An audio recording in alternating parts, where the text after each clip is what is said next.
100-year anniversary of the birth of Malcolm X. Who taught you to hate yourself from the top of your head to the soles of your feet? Murdered in 1965, he stands out. Like other figures in the black civil rights movement, his ideas around capitalism and exploitation and racism, like Martin Luther King, murdered in 1968, and Fred Hampton in 1969, helped to lead people in the fight against exploitation and racism. The black civil rights movement had massive effects internationally, even here in Ireland, where it influenced our own civil rights movement in the north. Malcolm X famously said, "You can't have capitalism without racism." And in an era when we're seeing the same exact divide and conquer tactics used with the likes of Trump and millionaire grifters like McGregor dividing communities against each other, ramping up racism, I think it's important to look at the ideas of people like Malcolm X and how they apply today. And Malcolm X was an extremely interesting figure, and you can't really put him in a box. His ideas changed over time, influenced by an era of rebellion, not just in the US, but in Ireland and in Africa. On Tuesday, the 20th of May, myself and an amazing historian, Brian Kelly, were holding a meeting to discuss the politics of Malcolm X, of exploitation and black liberation, and how we can apply it today, how it's relevant to today's politics. That's at 7 p.m. in Barrarua in Dublin. Like, they're completely obsessed with race, aren't they? Like, it's their whole spiel. It's just race, race, race, race, race, race. So I went and asked about Mr. Malcolm X. Mr. Malcolm X's views on race separation evolved over time, shaped by his experiences and ideological shifts. Early in his career as a prominent figure in the Nation of Islam, from the 1940s to the 1960s, he advocated for racial separation. He advocated for racial separation.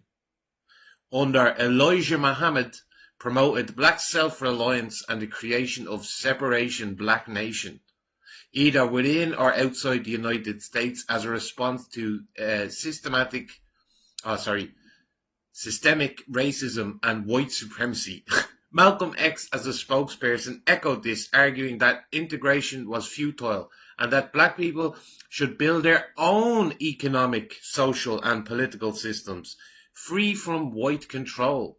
He often framed that this is a matter of dignity and survival, not hatred, though his rhetoric could be fiery and polarizing, emphasizing black pride and rejecting white society's values.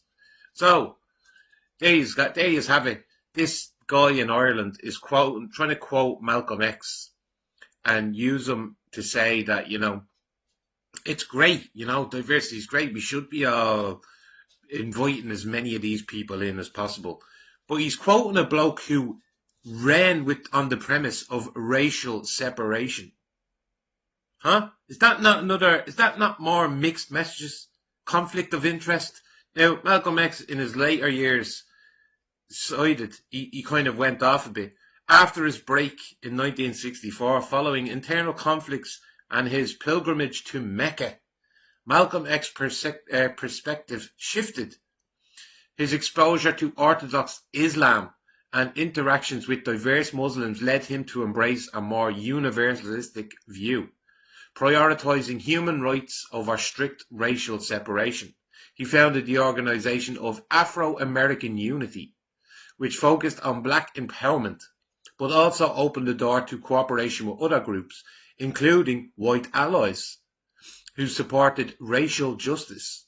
While he never fully abandoned the idea of black self-determination, his later speeches suggest a move away from absolute separation towards a pragmatic approach, where black communities could gain power and equality without necessarily isolating themselves.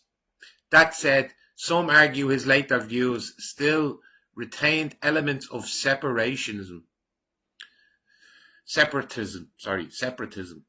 As he continued to stress black unity and economic independence, wary of integralist, there's some big words, approaches that might dilute black identity, others see his evolution as a clear rejection of the rigid separatism, pointing to his willingness to engage with civil rights leaders and global anti-colonial movements.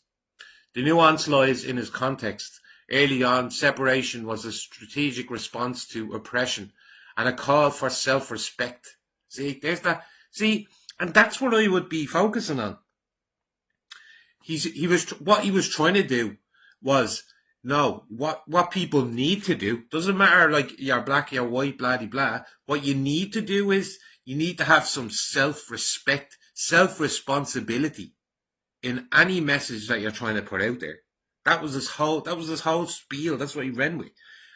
He also knew that there was going to come a point when it was going to be forced.